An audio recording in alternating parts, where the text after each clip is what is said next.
This happened to me last summer when I was 22. I wasn't a very outgoing kid at the time. If I ever did anything social, it was because my degenerate friends had somehow dragged me out of the house. This was one of those times. Well, it was supposed to be.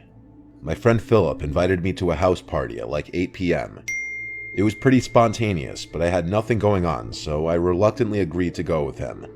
I knew he was going to give me crap if I refused.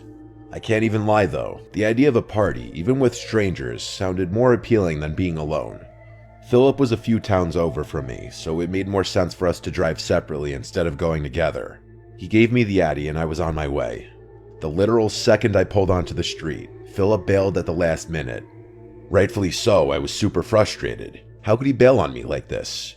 There I was, feeling like a complete idiot outside a stranger's house.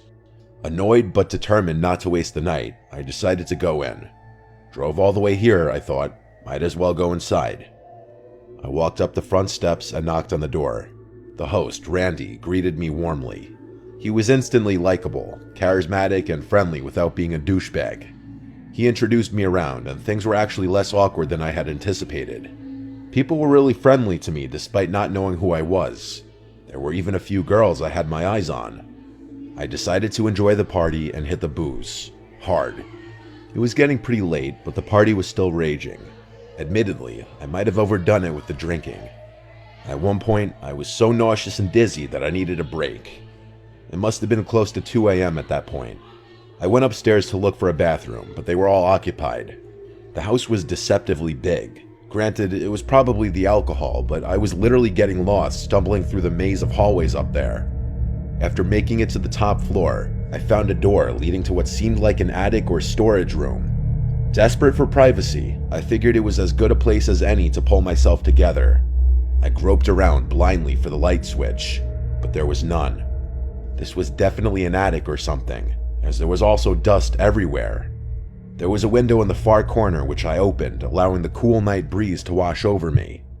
There was a solid minute there where I was seriously considering throwing up onto the roof.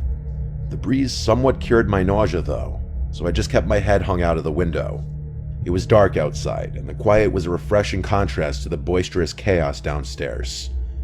Sometimes all you need to restore your state of mind is a gentle breeze and some peace and quiet. Just as I was about to close the window and head back, I heard a faint noise. Footsteps on the roof shingles. That didn't make any sense though. Was I going crazy? Curious, I climbed out onto the roof. In all honesty, there was probably a 0% chance I would have done that if I had been sober. I slowly stood up and looked around. In the moonlight, I saw something terrifying. There were two masked figures with bags emerging from another window. It dawned on me. Randy's house was being robbed. I started panicking. Should I shout? Confront them? Then a more pressing question hit me. What if they were armed? In my clumsy state of disbelief, I slipped and scuffed one of the shingles pretty loudly. One of the burglars heard it and jolted his head in my direction. Our eyes briefly met, and I froze. He nudged his partner, and the two of them quickly started making their way across the roof. Adrenaline surged through me. I couldn't let them get away. Randy had been so welcoming, and I felt a surge of loyalty. I decided to act. I quietly followed the burglars across the roof, keeping a safe distance. They headed towards a sloping part of the roof for an easier escape.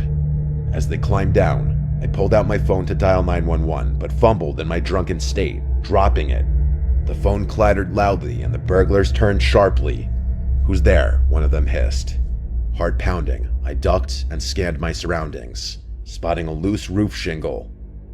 Without thinking, I grabbed it and hurled it towards them. It missed, but the noise startled them, causing one to lose his footing. He tumbled down the roof, crashing into the gutter before falling to the ground. The other burglar, now panicked, leaped to a neighboring tree and scrambled down.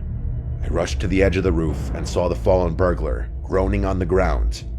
I needed to alert everyone. As I turned to head back, I heard sirens. Someone else must have called the cops. I stumbled back into the attic room and made my way downstairs, trying to appear calm. The party was still in full swing, oblivious to the drama outside. I found Randy laughing and chatting with guests. "Randy, you need to call the police. There's been a robbery. I saw the burglars on the roof," I said. Randy's face turned from amusement to shock. "Are you serious?" he said. As he hurried to make the call, I explained what happened. The party mood shifted from celebration to concern. Apparently, one of Randy's neighbors had coincidentally already called the police to file a noise complaint, which was an incredibly ironic turn of good fortune. When they arrived, I recounted my story, leading them to the injured burglar. The man was arrested, but his partner had fled. The party ended abruptly. People started scattering and the lights got flipped on. I tried my best to act sober, but even after all that happened, I was still stumbling a bit. Randy thanked me profusely, still in disbelief. As for me, I was just glad I could help, despite the bizarre and terrifying circumstances. Looking back, I still can't really explain why the burglars would have chosen a house having a party to rob, but maybe they had prior knowledge of the house and knew no one would be upstairs. I figured that would be the end of the story, but fast forward a few months, I've got quite the update. I was playing video games at Philip's house one night when he got a call from Randy, who invited us over for a few beers. Up until that point, I hadn't actually realized the two of them were that close. The first thing I noticed when I pulled up to Randy's house was the front door and every window in sight were completely different. Was I not remembering his house right? I could have sworn the windows and the front door had been white, but they were all gray and much more heavy-duty looking. Randy waved us in and we went down to his basement. We cracked a few beers and started playing a game of pool. To my surprise, he actually recognized me from the party and thanked me again for my trouble. What he told us was actually crazy though. Apparently, the burglar the police caught that night refused to snitch on his partner and was currently serving a lengthy prison sentence. The police hadn't been able to get any leads into catching the other guy though. Randy told us that not even a week after the incident happened, his family started receiving threatening letters from an unknown sender, some of which included pictures of Randy and his family members. Obviously, they reported these occurrences, but the police had no real leads.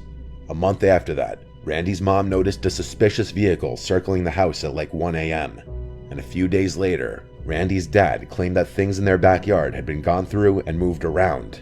In response, Randy's dad upped their home security a degree and even went as far as to replace and reinforce all their doors and windows. I was shocked. This was still an ongoing issue for Randy, and I had no idea how serious a situation like this could get. Summer's fast approaching, and I'm sure I'll have another update when I see Randy again.